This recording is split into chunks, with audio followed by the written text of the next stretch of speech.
Thursday, November 19th, 2026. Rockstar Games has locked the date. After a fall 2025 window, after a May 2026 promise, after a delay that knocked 10% off Take-Two stock in a single night, the most anticipated game in entertainment finally has a date the company is willing to defend. By the end of this video, you'll know exactly what Rockstar said, why the date moved twice, what the May 21st Take-Two earnings call is actually going to test, and the one quiet marketing signal that tells me this November date is real. Sourced, no speculation. First, what was actually said. The official Rockstar statement reads as follows, quote, "We are sorry for adding additional time to what we realize has been a long wait, but these extra months will allow us to finish the game with the level of polish you have come to expect and deserve," end quote. That is the wording, short, apologetic, no new feature reveals, no pre-order link. The new date, Thursday, November 19th, 2026. Same platforms as the prior window, PlayStation 5 and Xbox Series X and Series S. No PC announcement attached to this slip. No Switch 2 announcement. Just the two consoles, on a Thursday in late November, 6 months and 4 days from today. Then, the timeline. 3 windows in 3 years. Originally, fall 2025. That was the window Take-Two confirmed in their 2023 earnings guidance. Then the first slip. May 26, 2026. Rockstar's first official date, announced through the newswire. And then the second slip. November 19th, 2026. 5 months and 24 days later than the first official date, and roughly 14 months later than the original window. Now the market reaction. The November 19th slip was announced as part of Take-Two's quarterly earnings. Take-Two stock, ticker TTWO, dropped roughly 10% in after-hours trading the night of the announcement. CNBC put the regular session decline at 7%. This was despite Take-Two beating earnings estimates that same quarter. The market does not care about quarterly performance when the GTA 6 date moves. It cares about the date. Take-Two CEO Strauss Zelnick handled the call. His framing was unusual. He pointed at competitors who had refused to slip release dates and said, quote, "They did so at their peril," end quote. He noted that in retrospect, the company has never regretted moving a date.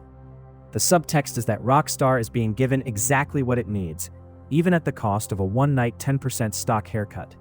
Take-Two is choosing the long-form bet. The community is split. The popular theory across YouTube and Reddit is that this is the same delay pattern as Cyberpunk 2077. A slip, then another, until the launch is broken anyway. Where I disagree with the consensus is on the comparison. Cyberpunk had its first delay 60 days before launch. Rockstar's delay came roughly 6 months out, with Take-Two reaffirming the new date in formal investor guidance. That is a structurally different situation. Here is the next checkpoint. Take-Two Interactive's Q4 fiscal year 2026 earnings call is scheduled for Thursday, May 21st. That is 6 days from now. It is the first formal investor checkpoint since Rockstar locked GTA 6 to November 19th. With the game now sitting just under 6 months out, there is no room left to slip without triggering a corporate governance conversation with shareholders. And here is the marketing signal nobody is talking about. In the last 2 weeks, Rockstar quietly opened a regional marketing office in Madrid. The reported scope is to coordinate marketing across Spain, Portugal, and Latin America for GTA 6's launch. Companies do not stand up new regional infrastructure 6 months out from a game they are about to delay. The evidence I find most convincing that this date is final is not what Rockstar said, it is what they spent money to do. So that is the news, the timeline, and the early signals. Now the harder question. What does 6 months actually buy Rockstar, and what should you actually expect between now and November 19th? Let's hold for a second. The next part is where the long view comes into focus.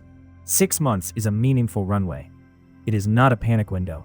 For comparison, Red Dead Redemption 2 went from final date confirmation to launch in roughly the same span, and Rockstar shipped a finished, polished game on that schedule. The pattern Rockstar has historically followed is to lock the date, run a tight 5 to 6 month marketing campaign, and ship. November 19th fits that pattern exactly. What the polished time actually buys. Rockstar Games ship at a level of finish that other studios spend years trying to clone. The GTA 5 single-player launch had a defect rate so low that most reviewers could not find a single visible bug across 30-plus hours. 6 extra months on a game this size, and we covered the actual scale of the GTA 6 map in our last video, is 6 months of QA, performance work on the older Series S hardware, and last-mile mission polish. That is what you're actually paying for in this delay. My reading is this. The November 19th date is real. Rockstar shipped 2 delays publicly, took the stock price hit, watched its CEO defend the call on a live earnings stream, and then immediately spent money on regional marketing infrastructure. None of that is the behavior of a company quietly preparing a third slip. In my analysis, the next time GTA 6's date moves is when the game launches, and it launches on November 19th. What we still do not know. As of today, May 15th, 2026, there is no pre-order link live on the Rockstar Newswire. There is no confirmed price. There is no edition lineup. No standard, no deluxe, no collectors. There is no PC date. There is no Switch 2 date. There is no confirmed marketing campaign cadence. All of it is expected to land in the next 6 to 8 weeks, with the May 21st earnings call as the most likely first signal. What I think this actually means for the calendar. Pre-orders most likely open within 30 days of the May 21st earnings call. Trailer 3 lands in the same window. Rockstar historically ships a third trailer 4 to 5 months out from launch. Pricing will almost certainly cross the $80 threshold for the deluxe edition, given Take-Two's prior pricing posture and the precedent set by other AAA publishers in 2025. None of that is confirmed. All of it is the most likely shape of the next 60 days. And one last note. The GTA universe we walked through in our previous single universe video. GTA 4, 5, and 6 all sharing one continuous fictional United States. That universe gets its biggest expansion in 26 weeks. Same Weasel News, same brands, same fictional country. Now with Vice City, Leonida, and the Bonnie and Clyde duo of Lucia and Jason at its center. 6 months. November 19th, Thursday, the date Rockstar just stopped moving. Subscribe. New Vinewood Files breakdowns drop every Monday and Wednesday. Every twist between now and November 19th gets covered, sourced, and read straight. No clickbait, no fake leaks, just the actual signal. Quick poll for you. If Rockstar holds the November 19th date, what is the one feature you most want to see confirmed before launch? The Vice City interior buildings, the Lucia Jason dual protagonist heist mechanic, or full RPG-style character progression? Drop your pick in the comments. I read every one. Vinewood Files. See you Wednesday.